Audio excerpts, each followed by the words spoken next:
আমার বন্ধুর এক আত্মীয়র বাসায় উঠেছিলাম। সেখানে দুদিন ছিলাম। দুদিনই আমাদের পরীক্ষা ছিল। তাই প্রথম যেদিন বাসায় গিয়েছিলাম সেদিন মোটামুটি রাত হয়ে গিয়েছিল। তো রাতের খাবার শেষ করে আমি আর আমার বন্ধু ঘুমাতে চলে গেলাম। বলে রাখা ভালো, আমাদের বাসায় 3টি বেডরুম ছিল এবং আমাদের জন্য নির্ধারিত রুমটি ছিল ডান দিকের কর্নারের রুমটি। মাঝখানে রুমে থাকতো সেই বাসার বড় এবং মেঝো ছেলে, এবং বাম দিকের কর্নারের রুমে থাকতো আন্টি এবং ওনার ছেলে। আঙ্কেল তখন বিদেশে অবস্থান করছিলেন।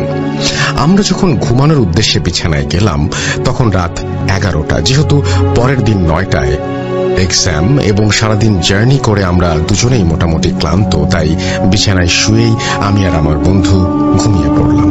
কিন্তু আমার একটা অভ্যাস ছিল ঘুমানোর আগে ফেসবুকে ব্রাউজ করা, এবং সেই ব্রাউজিংটা করতাম